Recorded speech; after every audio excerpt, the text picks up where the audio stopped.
কাঁচকলার কোপ্তা দারুণ। আমি কি করেছি, কাঁচকলাগুলোকে সুন্দর করে মেখে টেকে টিফিন বক্সে আমি রেখে দিই। যখন মনে হয় এই যে ভেজে খাই, সঙ্গে মুড়ি থাকলে ভালো হয়, বিকেলবেলায় দারুণ লাগে খেতে। তো সব সময় তো কোপ্তা বানানো যাবে না, এক সময় এটা বানিয়ে নিলাম। এটা বানানোর জন্য আমি কি করলাম, কাঁচকলা সুন্দরভাবে সেদ্ধ করে নিলাম ভালো করে। এবার খোলা ছাড়িয়ে তার মধ্যে অল্প মিষ্টি, ভাজা জিরে গুঁড়ো আর লঙ্কা গুঁড়ো, মানে শুকনো খোলায় শুকনো লঙ্কা জিরে ভেজে নিয়ে গুঁড়ো করে সেই মশলা একটু দিয়েছি, একটু নুন, আর কিচ্ছু দিইনি। আমি এখানে আর কিছু দিই না, আর অল্প একটু ময়দা দিই।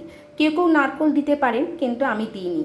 ময়দা আর অল্প একটুখানি দিলেই হবে, যাতে বাঁধনটার জন্য ব্যাস। আর এমনিতে ফ্রিজে রাখলে কিন্তু টাইটই হয়ে যায়। তো তারপরে তেলে দিয়ে সুন্দর করে খাওয়া। এখানে কিন্তু কাঁচা লঙ্কাও দিয়েছি, কিন্তু পেঁয়াজ একদম যাবে না।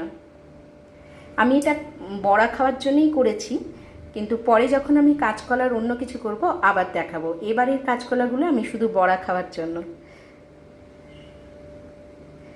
কেমন লাগলো বন্ধুরা কাঁচকলার কোপ্তা?